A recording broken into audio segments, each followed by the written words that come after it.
เกี่ยวกับตั้งเป็นอันเขาว่าตับแข็งอันว่าไหนกันเนาะมันได้เกิดขึ้นได้อยู่หลายเมี่ยวค่ะที่อันแรกจังเฮ็ดให้คนเฮาเป็นเกี่ยวกับตั้งเป็นตับแข็งอันนั้นก็ห้องว่าไขมันพอกตับอันว่านั้นค่ะเพราะว่ามันไหลเปลี่ยนเย้าบ่ได้สึงมันส่งพรจะเนื้อตูเนื้อคิงต่อจัดปานเฮานำที่ได้ค่ะเหมือนเจ้าหนังก้นที่อันถูกรีพังก้นดีใกล้กินเหล้าอยู่ตาเสกันเนาะแล้วก็ใกล้กินของปิงของย่างของทอดของมันจะได้ค่ะ จังเฮ็ดให้ก็เป็น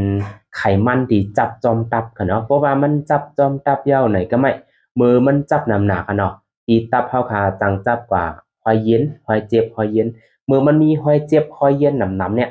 เดี๋ยวก็มันจับมาหึงๆเนี่ยเนื้อตับของเฮาเนี่ยครับมันได้สร้างเนื้อเยื่ออันเหมือนว่าเขาห้องว่าในการที่อันเดมุ่นเมมันขึ้นเฮิงดีขึ้นนั่นค่ะเนาะก็ไม่ได้บอกว่าเฮา เฮาซ้ำเฮ็ดให้มันเนาะกินของมีอ่อนแรงมันก็สร้างเฮ็ดให้มันแหล้วเฮ็ดให้ตับเฮาลูกทำไมมันนำขึ้นยาของมันได้จริงเนี่ยอันเนี้ยมันติเพลามพอยเจ็บมันก่อนที่จะมันยามตันตั้งนานมาแล้วค่ะเดี๋ยวก็จังเฮ็ดให้เฮาคาเป็นเดี๋ยวก็ตั้งเป็นเกียนสาตีตับนั่นก็ห้องว่าตับแข็งนั่นจังได๋ค่ะก็ไม่เพราะว่ามันเป็นจังไหนคะเนาะเพราะว่าตับเฮาเนี่ยค่ะมันมีปัญหาค่ะเนาะเพราะว่าตับในเนี่ยเป็นอันลำรองที่สุดที่ในตัวของคนเฮาเพราะว่ามันมีปัญหาเยาว์ใน เมื่อหนังเนื้อรองการคัดล่างนอกสารพิษสารกล้องที่เนื้อตัวเฮาก็มันได้มีปัญหาแต่เดมอนเมปันเฮ็ดให้เลือดเฮาคาหมดสายก็มันเฮ็ดหลายอย่างเพราะว่าตับมันมีปัญหาเพราะว่าตับเนี่ยมันเป็นตัวในซอยแกลีปัญหาซอยขับล่างสารพิษสารกล้องซอยขับล่างในถุงน้ำดีของเฮาตอนดาเด็กขับล่างเหี่ยวออกกว่าคนเฮาบ่ว่ามีปัญหาเกี่ยวกับไปรองตับและการขับน้ำมันออกกว่าได้ดีเพิ่นได้ซึ่งมาหนังก้นที่อันแรก ต้องเตอต้องป้องเนาะผิวเนื้อผิวหนังป้องตื้ออาตาเผือกเอิ้นเติ้นอันต้านนั่นจังได๋ค่ะอันนี้เขาได้มีปัญหาเกี่ยวกับใบรองตับย้อนเพราะว่าตับเนี่ยมันเหมือนแตกเนืองเหมือนจังหนังอันทะลองน้ำค่ะเนาะมันทะลองกันเลือดเฮาค่ะทะลองเลือดเฮาทะลอง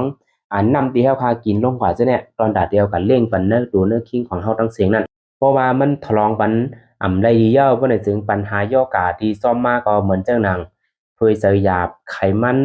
น้ำเลือดกามเลือดปุ้งแล้วก็เฮ็ดให้เราจับย่อกะตั้งเป็นได้ง่ายตัวคิงเฮาแห้งขามตัวเฮาหลีเป็นก้นอันแลคือๆอ้วนๆได้ง่ายในนั้นค่ะคนที่มีปัญหาเกี่ยวกับโดยรองตับค่ะเนาะก็ไม่ไหนเพราะว่าเฮาไข้จอยลดยอมเนาะมันจะว่าจอยมุ่นเมปันขึ้นนั้นเฮาคาโหลเป็นก้นก่อนแล